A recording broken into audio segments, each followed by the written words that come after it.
Welcome to Complete BS, the official podcast of couch coaches everywhere. Not just football.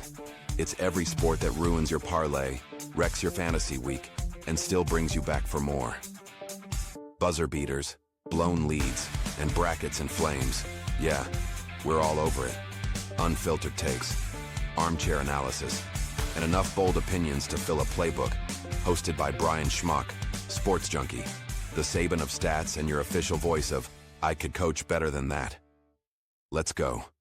Welcome, Couch Coach Nation. Man, week 7 was fun. 8 ranked teams lost. Indiana couldn't get the big win on the road last year. Not anymore. Texas was left for dead last week. Not anymore. Michigan had a much better ground game than Southern Cal. Not anymore. North Texas, they were poised to take over the group of 5. Not anymore. Week 7 had close games. It had blowouts. We had rivalries. There's a bunch of newcomers that are going to be in the top 25. How can you not love college football? What's your big takeaway from week 7? Man, week 7 just proved what we love about college football is that you got to play the games and anything can happen, man. You just listed all of the twists and turns of the season. Texas left for dead. Who had Michigan losing to USC at the beginning of the season? Just this weekend, Kansas State upsetting TCU, Colorado upsetting Iowa State. You never know till the ball's kicked off, man. And that's what's great about it. We all sit there and pretend like we're experts and we know what's going to happen, and we never do. Starting off with the Red River rivalry, Texas 23, Oklahoma 6. John McTeer, he started just 17 days after having hand surgery. Even though he wasn't maybe 100%, you have to wonder if that wrap on his hand wearing, if that impacted him, or was it rust from time away? He surely wasn't anything like he was before the injury. He threw 3 picks. He had 14 carries for 5 yards. 5 of those carries, of course, were sacks, though. But kudos to the Texas defense who finally came to play. As I mentioned, 5 sacks, 3 picks, one of those interceptions being in the end zone just before half, and that was a huge momentum killer. It was a 6-3 game at that point. If OU scored, we could have seen something different unfold with all that momentum. Arch Manning, he was efficient, 21 of 27, but only 166 yards, 1 touchdown. He wasn't pushing the ball down the field. His longest completion was only 24 yards. I think there's still questions about the Texas offense, but man, their defense came to play. They're 4-2 now. They go at Kentucky, where they should win, and then they've got 2 challenges before heading to Athens and Georgia. If they can come out of that stretch 7-3, they could be in line for a really strong finish. I just don't see them as a playoff team from what I've seen from so far. Oklahoma sits at 5-1. The remainder of their schedule is absolutely brutal. I think if they can split the remaining 6 games, that's good, but 8-4 doesn't get it done and make the playoffs either. What do you see from the Red River rivalry? First of all, that's the Texas defense that we thought we would see all year long. They've been good this year, but Florida ate them up last week. Jaden Ball and Dallas Wilson, we talked about that last week. They came back and turned it around and held Oklahoma to 48 yards rushing. Mateer, who we all thought was a Heisman candidate at one point this season, 3 interceptions, 6 points total. I mean, what more can you say about the defense? I'll cut Texas offense a little bit of a break. There's still probably some questions there, but Oklahoma's defense is very good also, and they scored enough to win the game. So sometimes you get ahead and your defense is playing and you start playing safe and you play to win the game, and they did that. So there's good and bad with Oklahoma's schedule, right? And it's terrible because it's hard, but this loss means nothing, right? Like with that schedule, if you can go out and win a bunch of games, you're still a playoff team. Now, will you? That's the question. I think they're capable. I think if Mateer gets back on track and that defense is good enough, they're capable of winning a lot of those games they have left, but man, it's a tough road to hoe. Texas, I think they can use this to springboard into a good end of season run. We head out west. Indiana was at Oregon, and Indiana, we said we need to see it on the field. You need to prove it in a road game. This game was tied with just over 6 minutes to play in the game, and Indiana scored the last 10 points to secure the win. Both teams were coming off of a bye, and the offenses may have looked a little bit rusty compared to how they had been playing earlier in the year. Both of these offenses offenses were really explosive. All the focus has always been on Indiana's offense. And Saturday, their defense won the game for them. They held Oregon to just 267 yards on offense. They forced 2 interceptions. They had 6 sacks, and Oregon was 3 for 14 on third down. The Indiana defense got it done. With Indiana's remaining schedule, they go Michigan State, UCLA, at Maryland, at Penn State, Wisconsin, at Purdue. They're back in the playoffs for the second straight year, and they should be making plans for the Big Ten championship game. I think they go undefeated going into that Big Ten championship game. Oregon, they've had their toughest games already. They've got a late November game at home against Southern Cal,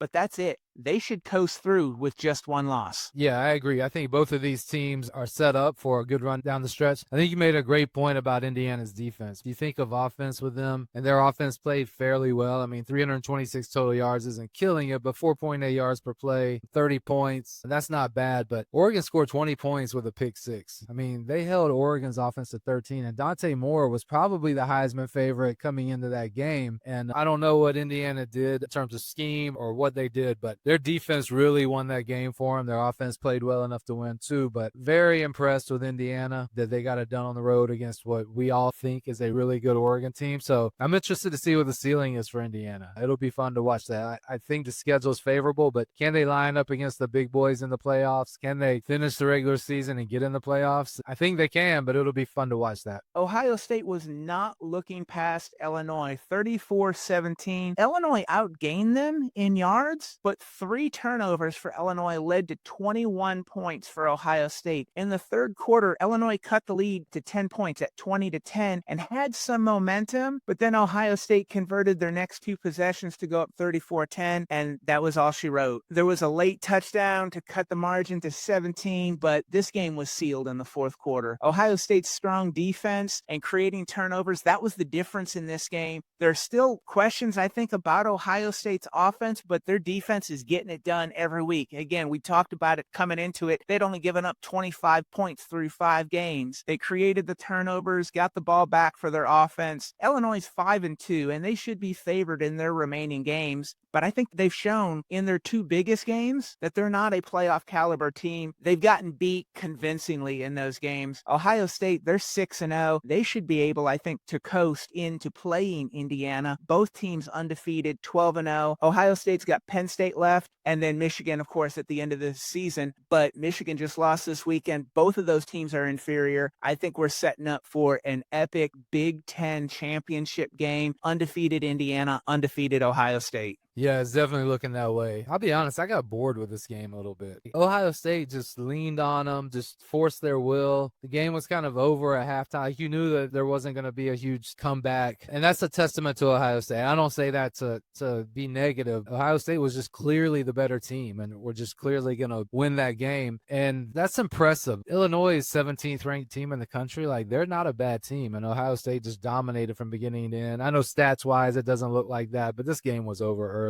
I think that Ohio State's the best team in the country, and that includes Miami. I think those are the top 2, but I would put Ohio State up there ahead of them. Their defense is unbelievably good. I'm just super impressed with Ohio State. It was a great showing by them. Unless something weird happens with Indiana's schedule, I think you're right. We're looking at 2 undefeated teams. And I've got Miami number 1 in my poll, with Ohio State 2, Indiana 3, and then Texas A&M at 4. I think right now those are the 4 teams that seem to be separating themselves. I've got a couple SEC teams in there at 5 and 6 with Ole Miss and Alabama, but we've seen some flaws from both of those teams. You look at that top 4, and I feel really strongly that's that top group, and we'll see how the season plays out. With game balls, I've got one for Joe Jackson, running back, Kansas State, who we left for dead early in the year. Kansas State football was just really bad to watch, but Joe Jackson comes out there and gets 27 carries, 110 yards, leading Kansas State to an upset win over TCU. They can continue this balance. They should give some Big 12 teams who were expecting a Kansas State win, they should give them some trouble. Then I've got a split game ball. Texas, their defensive duo of Colin Simmons and Malik Muhammad. Simmons had 2.5 sacks to keep pressure on Mateer and make him uncomfortable all day. Muhammad had 2 first-half interceptions, that one in the end zone just before the half. That was a massive momentum changer. The Texas defense, but these these two in particular, Colin Simmons, Malik Muhammad. You've got some game balls.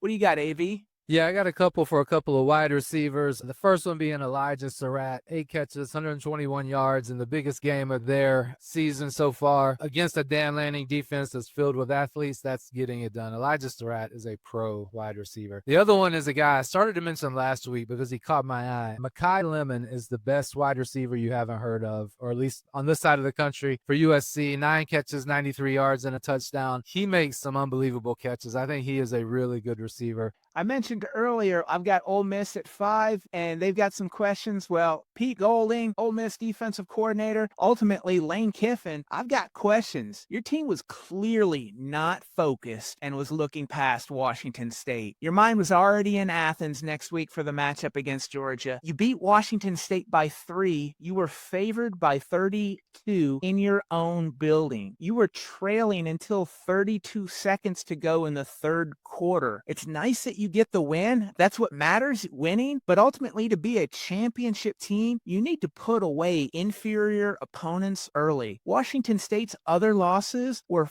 59-10 to North Texas, who just got blown out by South Florida, and 59-24 to Washington. So everybody with a pulse is putting up 59 on Washington State, but not you. You better make sure that this was just a case of looking ahead and not indicative as to who you are as a team. You're 6-0 right now, but you could very easily lose to Georgia, Oklahoma, South Carolina, Florida, and Mississippi State if you come with this kind of effort. Pete Golding, Lane Kiffin, I've got questions. Well, I've got questions, and this is a very obvious one. And it's questions for Mike Norvell / Michael Alford, the AD there, / everyone associated with the Florida State football program. In 2023, they go 13-0, get snubbed. Everyone leaves the team for the bowl game. Maybe that's a sign. I don't know. They get crushed in the bowl game. Then you go 2-10 the very next year. How that happens, nobody can answer. Me, as a logical man, I was going to write it off as an anomaly. You got the wrong quarterback in there. The offensive line got injured. We'll throw that year away. Then we start out this year and we beat Alabama. Okay. Then you lose to Virginia. Okay. You build up a little goodwill with Alabama. It's a Friday night game, a first road game. It went into overtime. Okay. Then you lose to Miami. They're the better roster. Okay. Then you lose to Pitt at home with a freshman quarterback who looked like Dan Marino standing back there. The offense craps the bed in the second half. And this is a game that Mike Norvell and his program had to win. And they completely disappear in crunch time. There's no toughness. They don't play with any physicality. They're just a weak program right now. And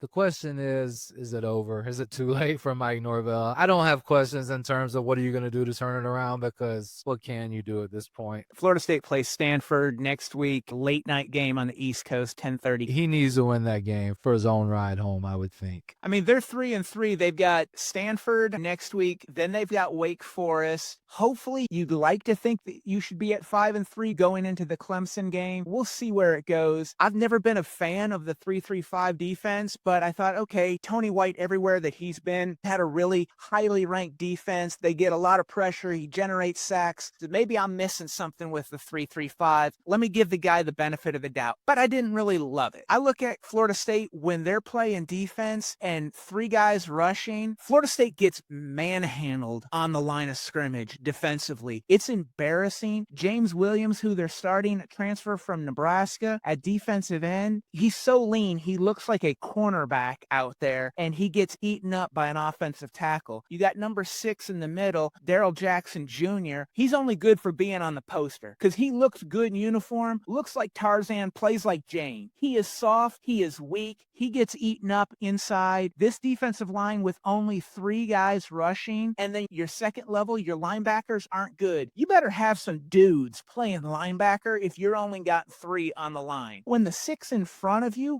can't do anything, you can't expect your secondary to cover for 5, 6, 7 seconds. Guys are getting open because they have all day. I'm with you there. Mike Norvell, and specifically on the defense, Tony White, I've got questions. You got to not be so hard-headed that this is your system that you won't shift or change, because right now you need somebody else on that defensive line. You might need to run a 4-2-5 instead of a 3-3-5. You need to get some beef up there. The Desir twins, they're playing playing. Get some of these younger guys in there that maybe have a little bit of hunger and are ready to play. Because right now, what you're putting out there, it's not working. That's everything we've got for a fun week 7 of the college football season on Thursday. Man, I'm really looking forward to this. We're going to have Notre Dame All-American and national champion quarterback Tony Rice talking Southern Cal at Notre Dame, the jeweled shillelaghs at stake. You can follow the Complete BS Pod on X and Instagram, and make sure to like, share, and subscribe wherever you get your podcasts. Thanks for listening to Complete BS. Be sure to subscribe, share, and follow us online. And tell us what you think of this episode. Use hashtag CouchCoachNation, and let's keep the conversation going.